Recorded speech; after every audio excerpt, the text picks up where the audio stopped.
and welcome to AJinak. Angličtina, AJina, trochu jinak. See what I did there? Unless you've been living under a rock for the last, oh God, how many months is it? 8, 9, 50,000? The United States has a new president. This episode of AJinak is going to be a little bit different because I'm going to talk about some stuff that is controversial, more so even than usual, and very current. Many steps have been taken by the current US administration that experts and regular people like me see as heading towards authoritarianism and fascism. Unfortunately, there have been many times that people have used the term fascism in American society very lightly, basically to describe anything that they think is too strong of rules or not really to their taste. The sad thing is that it's much like the boy who cried wolf. You say that there's a threat enough times, people stop to think whether it's actually a threat. You say the threat even more times, people start ignoring you.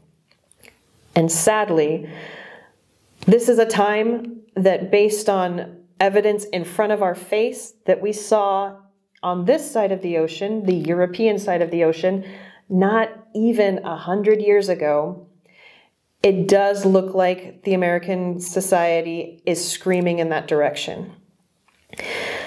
If you don't believe me, I have a book that might show you.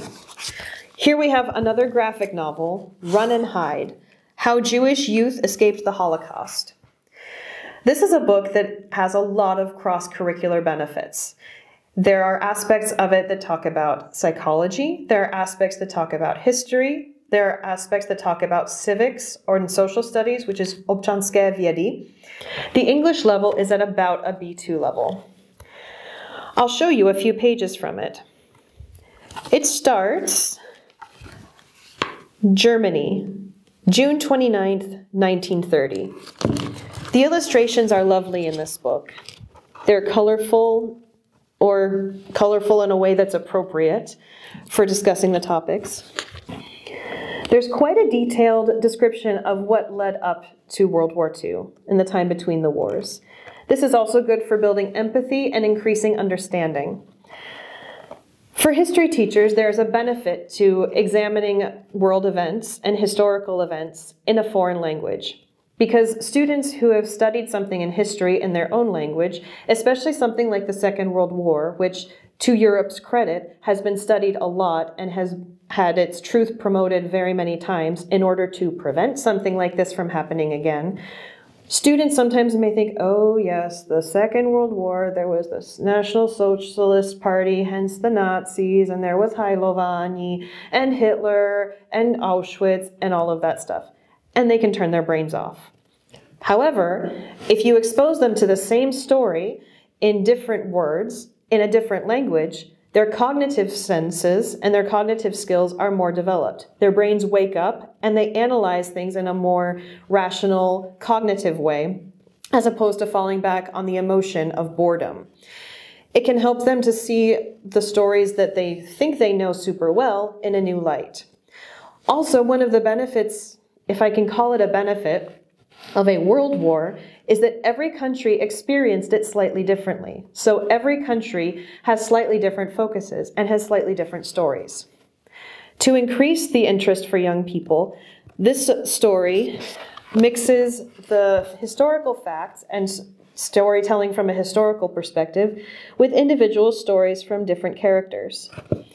There are, of course, many tragic and heartbreaking stories, especially of parents leaving kids behind, soldiers coming and scaring young people out of their hiding places, and many different everyday stories that are intended to inspire courage as well as show people how much the young people in the Jewish communities really suffered in Europe. It's a book that is difficult to read in many ways because it's so much closer to us. For your students in high school, the main characters are very close to them in age. For me, as an American, I see the Gestapo walking down the streets of the cities in my country.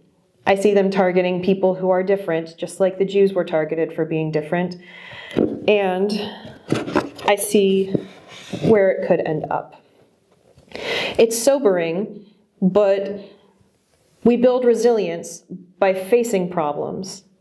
We face ignorance by learning about things. And we grow courage by calling out things that we see that are wrong.